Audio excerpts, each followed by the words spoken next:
Entonces, eso sería el objeto de la Economía Medio Ambiente, justamente bienes que nos atañen a todos como ciudadanos. El medio ambiente. Okay. Y eso, para repetir las dos cosas que usted dijo antes, es que a la hora de abordar, cuando yo decido respecto al medio ambiente, yo tengo que pensar, ok, lo que yo voy a hacer ahorita, ¿qué pasaría si todo el mundo lo hiciera? Si ese resultado es favorable, yo lo hago. Si el resultado es que yo tire un papel y si todos lo hiciéramos al mismo tiempo, es algo que a mí no me gustaría que pasara, entonces no lo hago. Ese sería como el racional. A ver, la economía es una ciencia positiva, o sea, no es normativa. Sí. Entonces yo quiero ver cómo opera la gente. Tú me dijiste qué es lo que puede hacer el privado en relación con el medio ambiente en lugar del público en relación con el medio ambiente. El público ya sabemos, tiene que tomar decisiones acerca de si se descontamina el EMPA o qué sé yo. ¿Qué es lo que podemos hacer a nivel individual nosotros, ahora que no tenemos? Bueno, una es que podemos tomar decisiones de ser nosotros libres. Y si el resto es sucio, no hay nada que hacer. ¿Estamos? Pero el río Lempa va a estar igual de contaminado porque lo que no contaminas tú, lo contamina el otro. Si es que no hay una ley que lo obligue o si él no tiene la misma conciencia que tú. ¿Estamos? Entonces, en ese sentido, puede que haya que educar, pero desde un punto de vista económico, ahí lo que corresponde es ver qué es lo que quiere el colectivo y después hacer que todo el mundo cumpla. Porque todos podemos actuar de free riders ahí. ¿Estamos? O sea, que todo el mundo no fume para que yo pueda fumar. Que todo el mundo no ensucie y yo puedo ensuciar.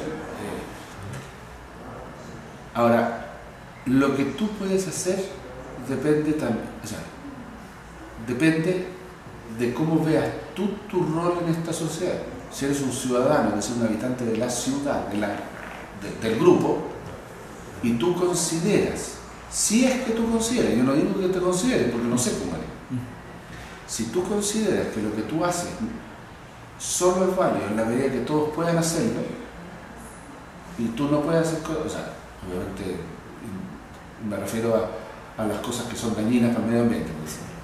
Si lo que tú haces lo podría hacer todo el mundo y no importaría nada, entonces hazlo. Pero eso es si tú crees eso. Pero si tú no crees eso y tú crees que tú estás aquí por tu bien y si el resto hace lo que tú haces o no, es problema de ellos, no es problema tuyo, entonces lo que probablemente te va a convenir, y esto lo digo en términos positivos, no en términos normativos, es no hacer nada. Porque si el resto va a ensuciar igual y a ti no te importa y tú crees que puedes hacer lo mismo que el resto, hazlo. Y todo el mundo va a pensar lo mismo. Van a terminar todos mal. Pero ahora, yo creo que lo mejor es que a nivel sociedad se pongan de acuerdo en cuáles van a ser las metas y esas cumplirlas. Y esas cumplirlas y obligar a cada uno a que las cumpla. Porque si no, el free rider va de todos modos. Sí. Ahora, aquí, en este país, hay leyes que no tienen reglamento, por lo tanto no hay problema, que dicen que todo licenciado tiene que haber hecho una práctica en materia medioambiental. Todo licenciado. Es cosa de ver la ley de medio ambiente que tiene. En ninguna parte se están haciendo estas prácticas, o muy pocas, digamos.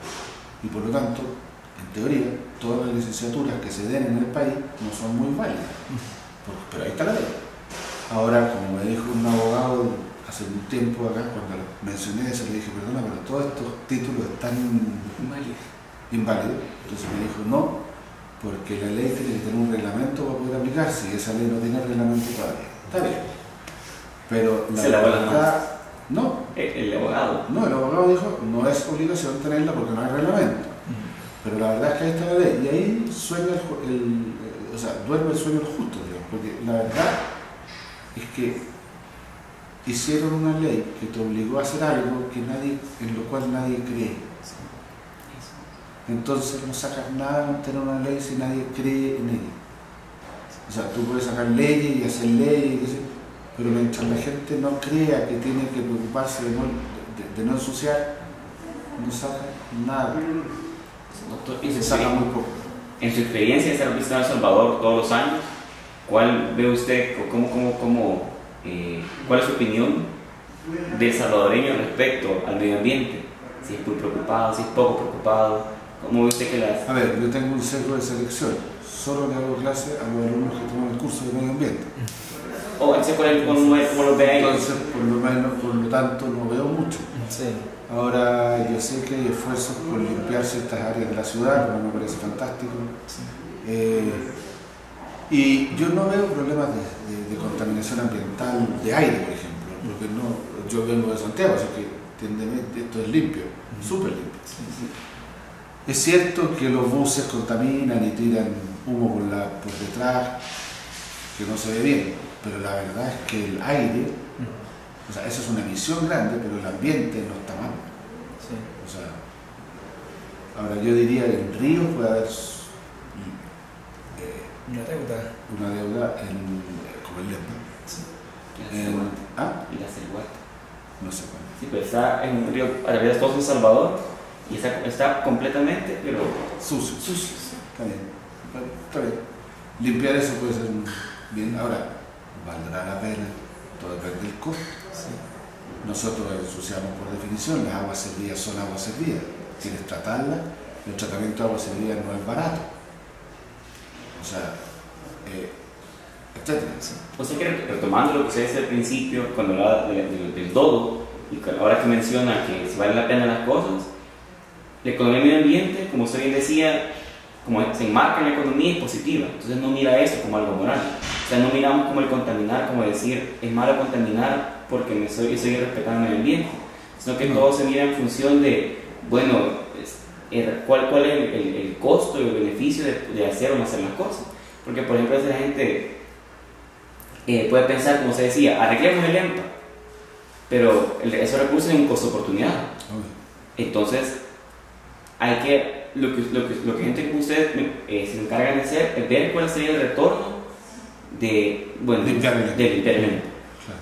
¿Y cuáles son los indicadores? Porque a veces uno en otras ramas de la economía mira indicadores, ¿verdad? Puntuales, el país está, Los instrumentos. los instrumentos para ver en qué estado está el país. ¿Existen indicadores en la economía del medio ambiente y cuáles son?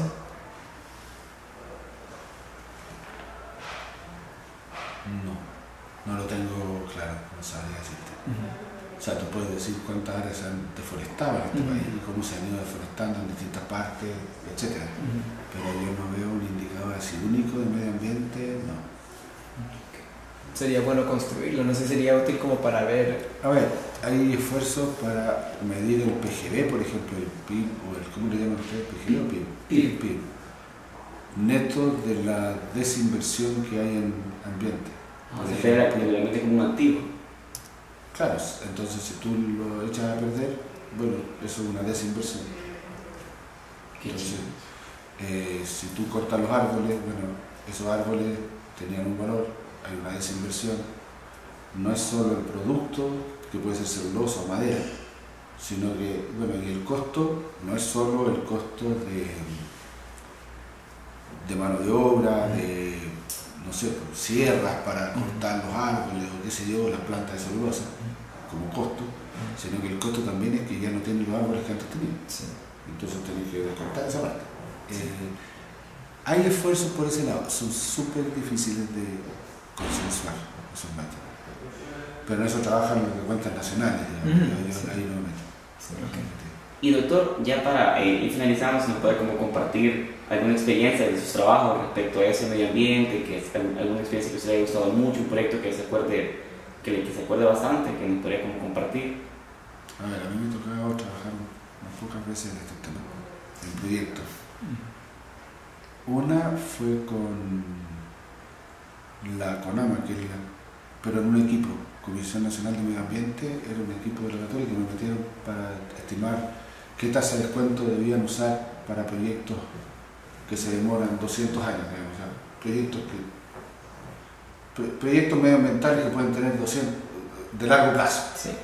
Puede que no 200 años, pero ese método hacer algo para hacer alguna metodología para estimar la tasa de descuento. Afortunadamente había un gringo en Estados Unidos que había hecho lo mismo hacía poco con una metodología bastante razonable y usé la misma metodología pero la apliqué en Chile, digamos, Sí. a través de encuestas. Después me tocó valorar como perito adjunto, se llama eso, pero en fin, ver el tema de